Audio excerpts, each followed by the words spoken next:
Teman-teman semuanya, kita sekarang bersama dengan Mas Muhammad Ismail, CEO dari Zahir. Nah, Zahir itu adalah perusahaan pembuat software akuntansi untuk UKM mainly. Yes.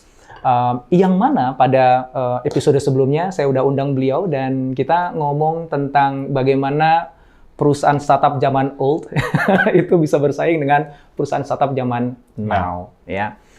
Nah, kali ini yang kita akan bahas adalah sesuatu yang menarik. Gimana kok si startup pemain lama ini yang kalau teman-teman tahu, saya tuh customer-nya juga Zahir ya, yang belinya dalam box, pakai CD, diinstal dulu, pakai dongle, nanti begitu pas kantornya kenapa-napa mau ngejadi rumah kagak bisa, dongle-nya hilang kagak bisa dipakai, udah pokoknya udah bagi teman-teman yang baru mengenal dunia software itu sekarang, itu nggak kebayang. Ya. Nah, yang jadi pertanyaan menarik yang kita akan bahas nih, teman-teman semuanya adalah gimana kok si Zahir perusahaan yang old itu. Tapi enggak loh, CEO-nya masih muda sih. Perusahaan yang udah old ya. Yang menarik kan gini kan, gimana nih perusahaan yang sangat tradisional kalau bahasa saya ya, I'm sorry, but I would say bahwa itu traditional startup lah. Saya bilang begitu lah. Even though itu digital startup, tapi itu very traditional. Dijalankan juga secara tradisional. Mas sendiri juga cerita ya bahwa cara jualannya juga masih tradisional gitu. Bahkan at that time ya, bahkan ketika ngebangun software-nya juga mungkin dengan cara-cara yang standar gitu ya. Nah, yang jadi pertanyaan teman-teman adalah menarik gini. Gimana kok perusahaan yang udah tua ini? Gue soalnya kalau ngomongin udah tua jadi nggak enak deh sama semua. Tapi you get the point lah ya. Kok berani-beraninya gitu ngelawan anak-anak muda yang sekarang yang dia lahir itu udah native kan, native digital kan. Kalau Mas Ismail dengan foundernya itu kan imigran ke digital ya dari dunia yang non digital akhirnya menjadi imigran ya. Kok berani-beraninya gitu. Dan yang menarik adalah Zahir ini melakukan sebuah transformasi ya untuk mengubah model bisnisnya dari jualan software menjadi software as a service, software sebagai sebuah layanan yang mana nggak kayak zaman saya dulu gitu ya, di mana saya harus beli CD-nya, install, bla bla dan semua kerepotannya itu ya. Saya tinggal buka internet aja, bahkan dengan browser aja, saya langsung bisa gunakan layanannya. Dan saya sebagai konsultan yang banyak bantu banyak perusahaan-perusahaan untuk bertransformasi, itu nggak gampang, teman-teman semuanya. It's very very hard. Ya. Nah, kita ingin gali dari Zahir sendiri, bagaimana Zahir itu bisa melakukan transformasi itu. Ya. Dan mudah-mudahan teman-teman bisa belajar di situ. Ini khususnya bagi teman-teman yang masih tradisional, mungkin nggak se-old sahabat saya ini, tapi mungkin bisnisnya masih relatif tradisional dan memutuskan untuk catch up dengan teknologi yang ada sekarang dan dengan model bisnis yang ada sekarang. Mudah-mudahan ini teman-teman bisa banyak belajar nih pada video kali ini.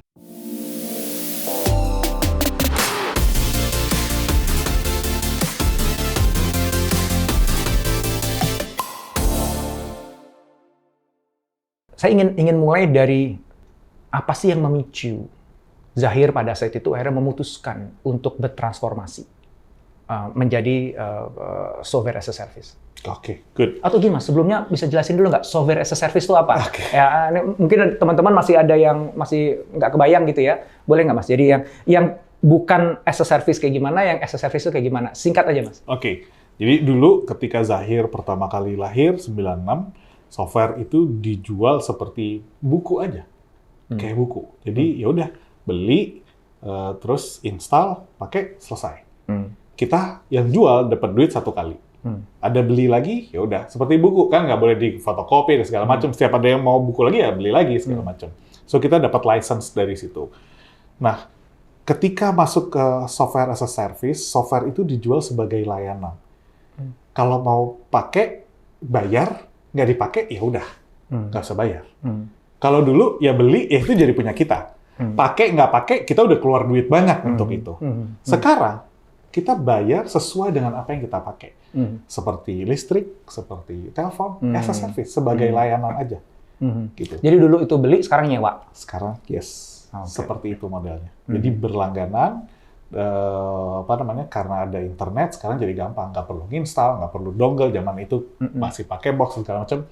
Kita bertransformasi masuk ke software as a service. Dan sesimpel itu, software as a service sebagai layanan aja. Kayak kita mau pakai telepon, ya kita pakai, ya kita bayar, nggak pakai ya udah. Jadi ketika misalnya saya udah nggak butuh lagi, ya udah saya hentikan aja layanannya. Jadi saya nggak ada risiko besar di awal dengan membeli software yang Betul. mahal, gitu ya. Itu software as a service ya. Dan itu dimungkinkan karena adanya internet. Yes. Oke, yang dulu itu nggak ada karena internet nggak secanggih yang Betul. sekarang. Oke, balik ke pertanyaan tadi Mas. Apa yang memicu Zahir pada saat itu? Perusahaan zaman old. Ini gue ulang-ulang terus nih. Bagi teman-teman yang mau tahu obrolan kita sebelumnya, nanti saya tulis di deskripsi ya. Jadi linknya untuk bisa tahu sebelum kita ketemu yang kedua ini. Apa yang memicu Zahir untuk kemudian bertransformasi menjadi software as a service? Oke. Kita start 96, lalu di pertengahan 2008-2010, di antara itu 2008-2010, kita ngelihat bahwa ini akan ada perubahan besar. Saat itu iPad, iPhone, App Store, Play Store mulai lahir. Mulai kelihatan bentuknya. Cloud, internet udah mulai kelihatan. Dan sebelumnya, sebenarnya riset mengenai software as a service ini jauh sebelum 2010 sudah ada di sana, di Harvard. Nah, kita lihat bahwa, oke, ini sepertinya akan merubah banyak hal. Lalu kita benchmarking keluar. Kita lihat, kita pelajarin, awalnya kita berpikir bahwa software as a service ini teknologinya aja yang beda. Oke, dulu kita ngembangin teknologi yang desktop based, jalannya di Windows, lalu software as a service ini berarti jalannya di browser, koneksi internet, user nggak perlu install. That's it. Awalnya kita berpikir kayak gitu. Lalu saya mencoba, pendekatan awalnya adalah, oke, kita coba deh kembangin layanan software as a service, berangkat dari produknya dulu. Jadi kita inovasi produk yang ada ini nggak bisa dipakai, kita harus rebuild lagi dari awal. Ketika kita rebuild dari awal, kita sadar bahwa, oke, ke depan kebutuhan pelanggan itu bakal berubah. Cara orang bekerja berubah. Cara mereka ngelola bisnisnya berubah. Dan ini akan merubah banyak hal, termasuk cara mereka melakukan investasi ke aplikasi.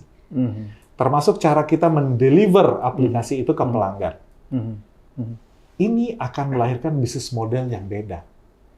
Dan saat itu, 2008-2010, di luar sudah mulai lahir software as a service company. Layanan-layanan yang sejenis produknya seperti kita, tapi mereka datang dengan bisnis model yang berbeda. Jadi udah ada contoh di luar ya? Sudah ada contohnya dari luar.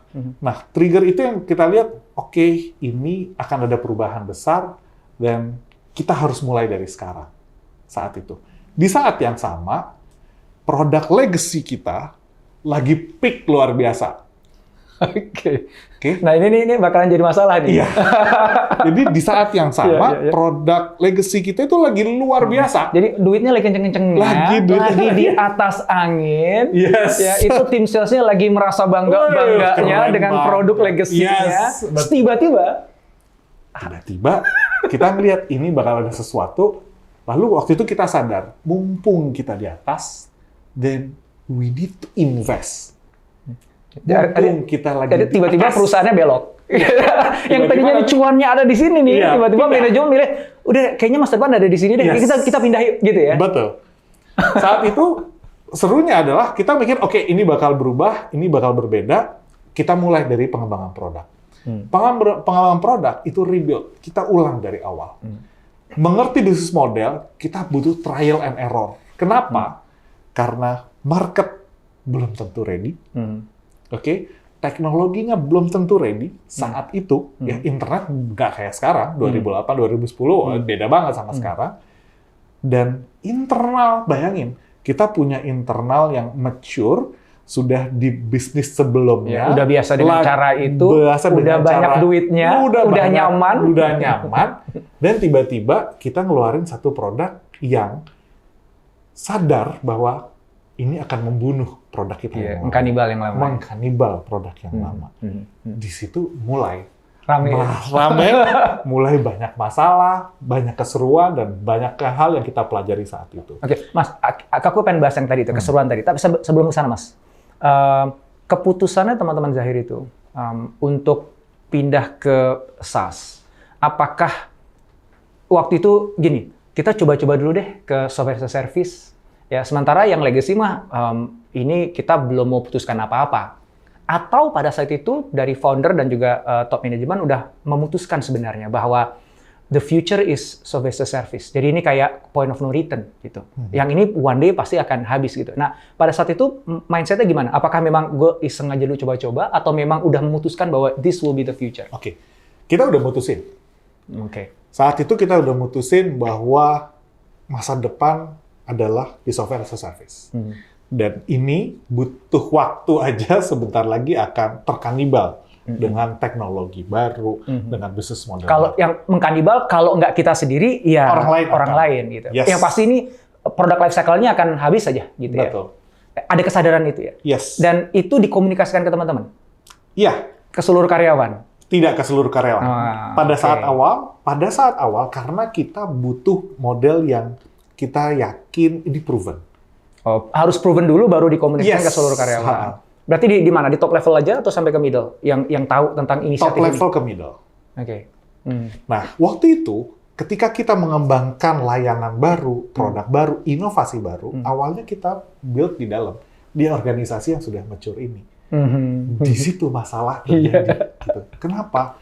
Yang membunuh inovasi baru ini adalah bukan orang luar, tapi orang yang ada di dalam. Yang udah kadung nyaman dengan cara yang lama. Yeah. Pak, ngapain? Ini kan masih oke, gitu kan? Pak, kayaknya enggak deh, ini nggak bakal, ini orang nggak butuh loh Pak, orang internet lambat. Pokoknya denial lah ya. Semuanya denial. Mempertahankan yang lama aja, yang udah pasti berhasil. Ya. Nah, di situ kita trial and error, kita coba, kita belajar dari market juga. Kita belajar dari market sebenarnya kira-kira mereka akan on board, mereka pain-nya apa sebenarnya yang bisa kita solve dengan inovasi kita yang baru. Akhirnya kita ngerti, oh ini kalau menggunakan existing corporate structure, organization, itu nggak bisa. Akhirnya kita separate. Kita bikin tim baru khusus ngejalanin inovasi ini. Tapi bukan perusahaan baru ya? Tidak perusahaan apa baru. Itu bentuknya divisi kah? Atau memang hanya tim khusus seperti ad hoc, tim ad hoc untuk memastikan kita menemukan model yang baru. Bagaimana produk ini dan segala macam. Karena challenge-nya luar biasa sulit karena gini, Coach. Kita berpikir bahwa ketika kita bikin aplikasi, pindah dari desktop ke cloud, kita berpikir as simple as lu pindahin aja semua feature-nya ke situ. Ternyata enggak. Ketika pindah ke cloud, behavior user-nya beda. Mereka butuh features yang lain lagi. Artinya apa yang pengetahuan yang udah dimiliki sebelumnya, semua experience yang dimiliki sebelumnya itu nggak kepake di software as a service gitu. Yes, kepake tapi nggak 100%. Dulu kita berpikir 100% bisa applicable ke dunia baru yang software as a service enggak. Jadi kita perlu nge-restart cara kita ngelihat pelanggan, cara kita ngelihat produk, cara kita mendeliver, cara kita membangun bisnis modelnya, itu kita restart semua. Dan itu kesulitannya banyak karena tadi pelanggannya belum ready. Sesimpel as waktu itu, ketika kita mulai, kita sudah punya beta versionnya, terus kita coba ke pelanggan, pelanggan bisa bilang gini, Pak, ini datanya ada di mana? Aman nggak? Iya. Karena orang waktu itu mindset-nya belum ke cloud itu belum kebayang sama sekali. Saat itu belum. Padahal mereka sudah mulai menggunakan email. Ketika saya tanya balik, emailnya Bapak ada di mana? Oh iya ya, di mana ya? Gitu ya. Iya. Nah, saat itu kayak gitu marketnya. Tapi kita sadar bahwa ini nggak bisa mundur. Ini masalah waktu. Kita harus menjadi yang awal untuk melakukan edukasi ke market, melakukan penetrasi. Pada saat itu di Indonesia sudah ada belum perusahaan software as a service? Saat itu belum. Really? Belum ada? Yes. Jadi Zahir nggak punya benchmarking? Di kategori kita nggak ada. Kategori accounting? Ya, accounting, inventory, software business management. Yang ada waktu itu di kategori apa? Di kategori kebanyakan itu di enterprise solution lah, yang gede-gede. Oh, oke. UKM mah kagak tahu lah ya. Di mid-size nggak ada. Di mid-size nggak ada. Nah, ya udah kita coba sampai akhirnya kita mendapatkan poin di mana kita harus rombak semua nih ternyata. Semua apa yang legacy yang kita punya, structure yang kita punya, cara berpikir, cara penetrate ke market, akuisisi market, cara deliver produk, business model, semuanya harus dirubah. Dan kebayang, kita harus merubah mindset ratusan orang waktu itu untuk bisa menerima cara berpikir yang baru. Right, oke. Sebelum lanjutkan, Jadi kan tadi nggak bisa nih kalau suruh organisasi yang lama, orang yang lama untuk nyobain jalanin software as a service, ya, karena terlalu banyak keburukan. Yep. Maka dibuat tim khusus. Jumlah timnya berapa orang? Waktu itu 4 orang. Cuman 4 orang? Yes. Tugas 4 orang ini ngapain? 4 orang ini melakukan validasi ke market. Validasi market, lalu validasi itu mulai dari produk, termasuk dengan bisnis modelnya. Mereka melakukan riset terhadap bagaimana produk ini bisa fit dengan mereka, dan kita memastikan bahwa teknologi kita itu bisa paling nggak untuk 15 tahun ke depan. Itu 4 orang itu termasuk nge-develop produknya atau masih hanya... Di luar tim development. Oke, jadi ada sendiri tim development ada sendiri. 4 orang ini lebih kepada think tank-nya gitu ya? Yes. Oke. Di awal. Tugas mereka adalah turun ke lapangan, cari, gathering, dan ngerti apa problemnya di user, mulai dari produk, features, business model, dan seterusnya. Kapan Zahir memutuskan kemudian bahwa udah saatnya nih kita mengajak semua warga Zahir untuk mengadopsi ini? Ini kan tim khusus yang dibuat ad hoc, lu kerja sendiri deh, jangan ngerecokin yang ini. Sampai lu ketemu sesuatu yang layak kita pakai untuk kita mengundang warga di sini, guys. Kita udah ketemu nih, yuk kita itu kapan? Kapan tuh bukan dari sisi tahunnya, tetapi apa titik trigger, titik atau indikasi yang dipakai sebagai patokan ya bahwa kayaknya kita udah siap nih untuk ngajak semua warga kita untuk bertransformasi ke arah sini. Oke, good. Momen itu adalah ketika kita ngelihat bahwa pelanggan, user kita, moment of truth-nya dapat. Yes, ini yang saya butuh. Ini memecahkan masalah saya. Ketika trust dari user itu kita dapat, lalu kita mulai kembangin, sudah ada beberapa puluh user, mulai on board. Saat itu kita ngomong, guys, ini sesuatu yang dulu menurut lo nggak mungkin, it's working now. Terus mereka, kok bisa ya? Kok bisa ya? Nah, di situ kita memulai program transformasi total. Mindahin orang-orang lama, restructure company, restructure semuanya. Dan itu proses yang lumayan panjang, karena tadi inovasi baru ternyata tidak semudah itu bisa diterima oleh mereka-mereka yang sudah puas, sudah senang, sudah aware dengan legacy produk yang kita udah punya. Untuk pindah, mereka selalu punya alasan, Pak, ini masih ada kok customer-nya. Ini masih ada user yang mau kok. Begitu ada masalah dikit tuh, kan Pak, I told you. Jadi ada pembenaran. Iya, benar. I told you, Pak. Ini nggak bakal jalan gitu. Nah, tapi ketika kita lihat bahwa pelanggannya, di beberapa puluh pelanggan awal itu menemukan moment of truth-nya, oke, ini loh, cloud solution bisa membantu mereka bekerja dengan luar biasa. Saat itu saya ingat ada salah satu organisasi nirlaba yang kita bantu. Mereka punya cabang di 34 cabang di seluruh Indonesia.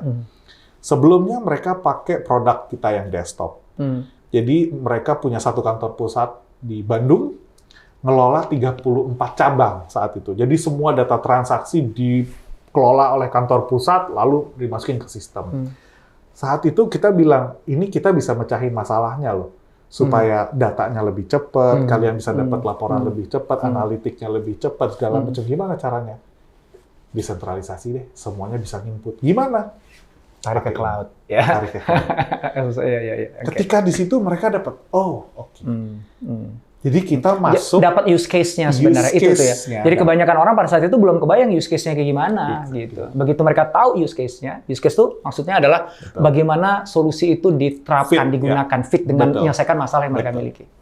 Mas, tadi ya begitu pas udah ketemu nih moment of truth-nya ya bahwa ternyata it works loh gitu. Orang mau loh. Terus kan mulai ngajak semua orang ikut transformasi ke arah sana. Tapi kemudian kan tadi kan nggak semudah itu gitu ya. Butuh berapa lama sampai kemudian akhirnya semua teman-teman di Zahir itu dengan suka hati mengadopsi model bisnis yang baru ini? Butuh waktu palingnya 3 tahun. 3 tahun. Yes. Dengan jumlah karyawan berapa di Zahir? 170-an. Oke. 170 itu kita pindahin butuh waktu 3 tahun sampai semuanya oke, Pak. This is our future. Kenapa? Karena kebanyakan orang enggan berubah. Begitu kita masuk ke teknologi baru, ketika kita masuk ke bisnis model baru, ternyata membuka begitu banyak opportunity yang bahkan sebelumnya kita nggak pernah kebayang. Kita bergerak luar biasa cepat, yang tadinya dulu Zahir dikenal sebagai accounting solution aja. Kita kan berangkat dari gimana caranya kita bisa bantuin pengusaha ya ngambil keputusan, kita harus kasih mereka data, report, dan segala macam. Pintu awalnya adalah finance and accounting, berkembang kemana-mana. Kita bikin solusi inventory, manajemen, aset, finance, accounting, sampai point of sales, dan bahkan sekarang kita sampai ke ERP solution. Itu karena tadi proses transformasinya kita anggap berhasil, dan transformasi itu ketika kita masuk ke sesuatu yang baru, dengan proses yang tidak mudah, ternyata membuka banyak opportunity. Peluang baru. Peluang itu membuka market baru, segmen baru. Jadi dulu Zahir memang kita mainnya di UKM, jadi mid-size, small, sebagian micro, tapi dengan teknologi baru, dengan kecepatan yang kita rasakan karena adanya teknologi baru, setelah restructure semuanya, kita sekarang masuk ke segmen enterprise, kita punya produk ERP, dan kita punya plan yang luar biasa karena cloud solution itu. Kalau misalnya mau di-summarize, Mas, apa yang dilakukan oleh manajemen di Zahir untuk mengajak teman-teman ini supaya mau mengadopsi? Jadi kalau 3 tahun itu lama atau tidak, ya tergantung lah ya. Sebenarnya semakin besar size-nya, pasti semakin kompleks, semakin lama waktunya ya. So I would say 3 tahun adalah bagi perusahaan yang kecil sebenarnya agak lama sih sebenarnya untuk 170 orang itu ya, 3 tahun itu ya. Tapi tetap aja kan akhirnya berhasil. Nah, apa sih hal-hal kunci yang teman-teman nanti juga bisa pelajari di sini ya? Yang dilakukan oleh manajemen Zahir untuk bisa benar-benar mengajak semua orang akhirnya mau mengadopsi yang bisnis model yang baru ini, Mas? Pertama, kenapa sih mereka enggan pindah? Kebanyakan mereka nyaman dan tidak mau berubah. Mereka percaya sama sesuatu yang salah. Nah, merubah kepercayaannya mereka itu butuh bukti. Oke. Kata kuncinya di situ ya? Iya. Harus ada proof. Nah, merubah kepercayaan mereka itu harus ada bukti. Jadi nggak bisa cuma diomongin doang, kasih tahu doang. Nggak bisa. Kita bilangin, I show you the way and how to do it. Dan akhirnya dapat quick win ya. Mereka ngalamin sendiri bahwa ternyata benar kok, banyak yang mau. Ternyata customer happy kok. Benar. Gitu ya. Dan tidak semua di sebuah company itu kan agent of change. Nggak mungkin. Ya kan? Sebagian reluctant. Kita hire, kita pilih, kita bikin tim dari teman-teman yang memang bisa berubah. Agent of change-nya ini yang kita gerakin pertama kali. Untuk mengadopsi, membuat perubahan, dan seterusnya. Kenapa proses transformasinya 3 tahun? Karena di saat yang sama, produk legacy-nya tetap kita pertahanin. Kenapa kita pertahanin?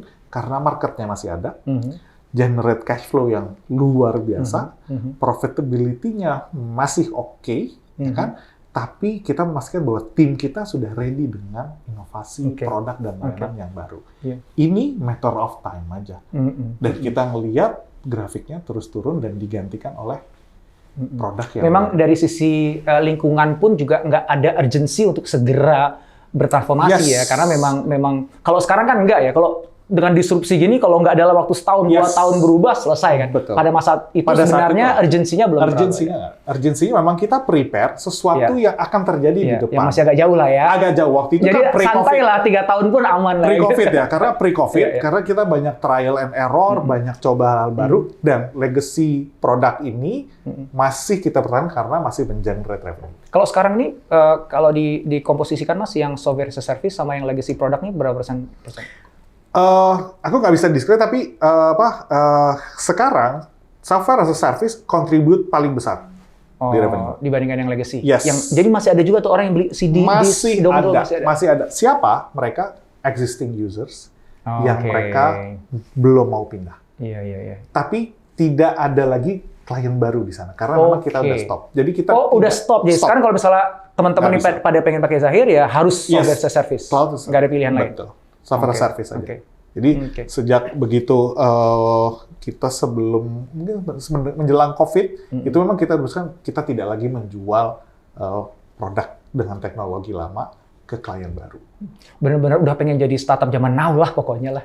Yes, keharusan karena memang marketnya menuntut seperti itu, dan kita punya prediksi ke depan, kita punya mimpi ke depan yang jalannya memang harus lewat situ. Dan software as a service itu kan scalability-nya jauh lebih mudah dibandingkan kan kamu kalah juga dong sama anak muda yang native digital yang tiba-tiba langsung mendunia, tiba-tiba dengan waktu singkat bisa growth-nya tinggi. Dengan adanya software as a service itu jadi mungkin. Sangat memungkinkan. Terakhir Mas, apa saran yang Mas Ismail bisa share ke teman-teman nih, khususnya para pelaku startup atau pelaku UKM yang memang sebenarnya udah mulai nyadar nih bahwa saatnya transformasi. Kalau enggak ya nanti digilas oleh zaman gitu. Tapi mereka masih ragu ya, dan masih galau juga harus mulainya dari mana? Monggo Mas. Pertama, musuh paling besarnya adalah kegalauan itu tadi. Kita selalu ngerasa bahwa produk kita yang pertama atau legacy produk itu, this is my baby. Nggak akan mau di-kill. Tapi ketika kita sadar betul bahwa kalau bukan kita yang mengkanibal, pasti akan ada orang lain yang mengkanibal. Pertanyaannya apakah siap apa enggak? Maka kalau nggak mau, then you have to do it now. Harus kesadarannya, kegalauannya harus dihilangin dulu. Yang kedua, gimana melakukannya? Melakukannya pertama tadi, bikin tim, lalu pisahkan. Biarkan dia seperti kontainer sendiri yang dia bisa mengeksekusi semuanya dengan hal-hal baru. Karena pemikiran lama, cara berpikir yang sudah ada sebelumnya, sudah jalan, walaupun itu menghasilkan luar biasa, itu menjadi virus paling berat yang akan membunuh inovasi baru. Keren banget. Mas, thank you banget. Saya belajar banyak hari ini, mudah-mudahan teman-teman juga belajar banyak ya. Terima kasih, nanti nggak keberatan kita ngobrol lagi. Masya Allah. Sama-sama. Makasih. Thank you, Assalamualaikum. Thank you.